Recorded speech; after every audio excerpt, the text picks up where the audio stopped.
Hello dear viewers, thank you for watching CNBC Africa. This is Doing Business in Rwanda with me, Eric Shaka. In this edition, we take you inside Rwanda's history-making moment, bringing the UCI World Championship to African soil for the very first time. We sit down with Rwanda's Minister of State for Sports, Gwego Ngarambe, to reveal how the country secured and staged this landmark cycling event, the opportunities it created for African athletes and businesses, and the powerful legacy it is leaving for Rwanda's sports and tourism economy.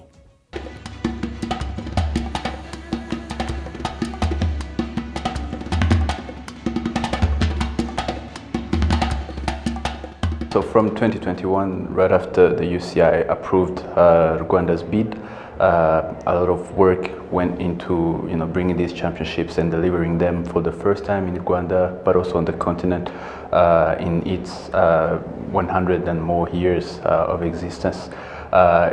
Internally, we mobilized all institutions from public to private. We also got help from event delivery partners to be able to deliver the event to the best, to the best standards possible.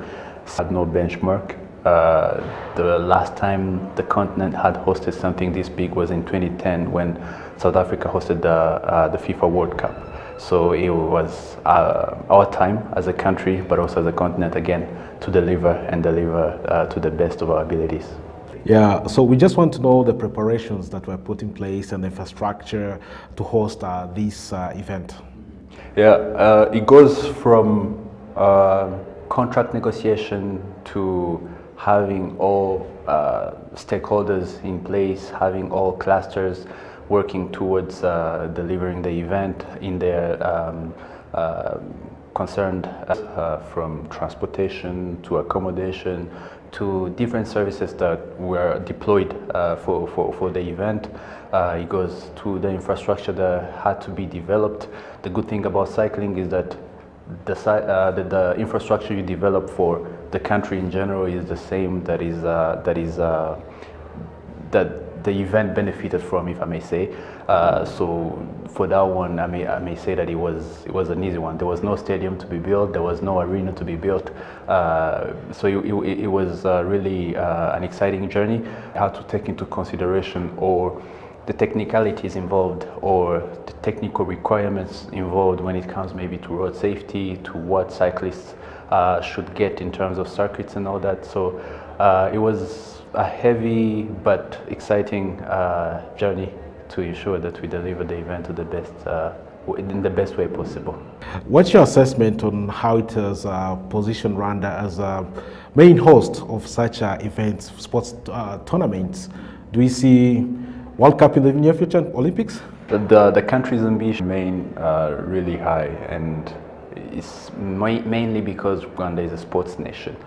Sports is within our culture, is within our daily practices as citizens, as a people of Rwanda. So, and that's in a major part what led to the success of the UCI Road World Championships.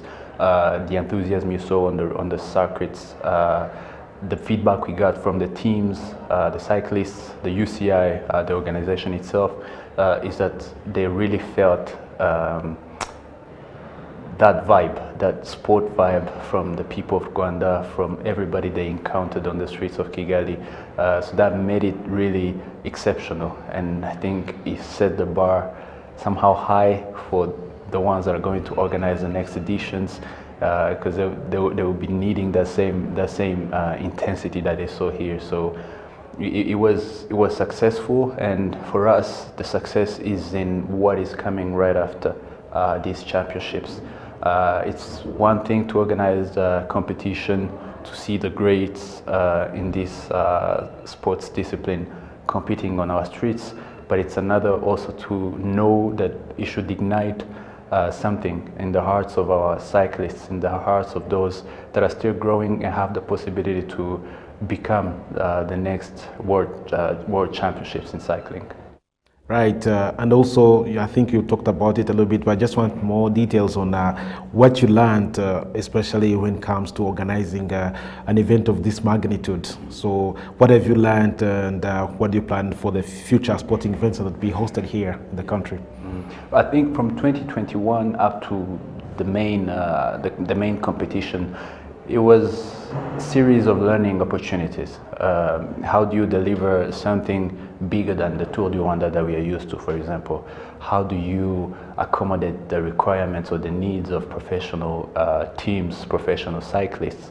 How do you ensure that you meet the standards that VIPs who are used to Tour de France, who are used to La Vuelta, Giro d'Italia, who are now in your country, who have some expectations on with what they're used to when it comes to cycling events.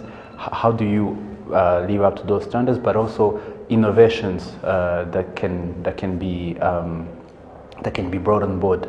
It was the first time that these championships were started. The individual time trials were started in an indoor facility. In our case, we started them at the BK Arena. So that is an innovation that the country brought as far as organizing these events is concerned. So you had that know-how, that those skills that needed to be deployed, and we are happy to say that many runners benefited from organizing this event, and I think it's setting standards for other events that we'll be hosting in the future, because it's something that had been going on for the last decade with the hosting of the Basketball Africa League or the FIFA Congress and any other major events that were hosted in the country. And it's really contagious, if I may say. If there is a country where people are hyped up whenever there is a sport event, it attracts you. By this I mean people who came from all over the world to be in Kigali for the week of the championships. They knew they would meet real sports passionates, so that helps with he had another image of our country that maybe not so many people know. So it was a great week for sports in Rwanda, but in mostly because of Rwandans and how they turn up when it comes to sports, and us being a sports nation. Indeed. That takes me to my next question, which is about the future. Of course, UCI is done. So what has Rwanda got its eyes on in the future? Do we see more tournaments coming to this country? What are they saying outside here about Rwanda hosting sporting events? It's a great time, really, to invest in sports, and for our country, it's a vision that is very clear, because we want to be a sports hub as a nation. We want sports to be a pillar of our economy, with every opportunities that go with sports business, the professionalization of sports and its commercialization as well. We are looking at really building it and make it stronger and reliable as a source of revenue for the country, but also for the people, for all professionals involved. What's next? As I said, we remain ambitious. Anything is possible. We've been hosting so many competitions across different sports disciplines: basketball, football, volleyball. In January, we'll be hosting the African Championships for handball. The Tour du Rwanda will keep on improving. Now it's among the best on the continent, and we want it to be at a much higher level. So people can expect from Rwanda to keep on really improving the standards when it comes to sports events, but also it's a movement on the continent. Next year in Dakar and some 2 other cities in Senegal, they'll be hosting the Youth Olympics. Uganda, Tanzania, and Kenya, they're looking to organize the AFCON in 2027. There is the World Cup in Morocco soon. So I think Africa is getting it finally, and we have no excuse to play small. It's our time to really benefit from this 1.2 billion market that is ours, and control the narrative of what our sports market should be. Right. You talked about the AFCON that is going to be hosted the Pamoja countries, Kenya, Tanzania, and Uganda. And one would think maybe soon Rwanda should also place a bid to host. Maybe but that's already a win for us. When there is good business in sports in Kenya, Tanzania, Uganda, I'm pretty sure it benefits us too. When we had the championships this week, I'm pretty sure some people opted to go for a safari in Kenya or Tanzania, or go for some other activities in Uganda and other countries in the region. So you realize that, and also in the spirit of Pan-Africanism, you realize that one country wins and the whole continent wins. So yeah, Rwanda also remains committed to welcoming those competitions, big tournaments, as we usually do, but also at the same time encouraging the rest of the continent to really go for it. We know the MMA event is coming to Kigali.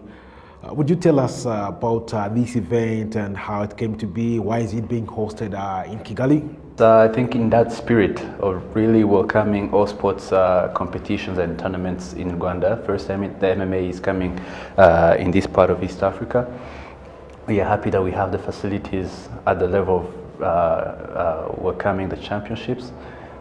So it's another one that is added on the list, but also again in that spirit of igniting or unlock some talents, some potential within our Rwandans that can find a vocation in MMA.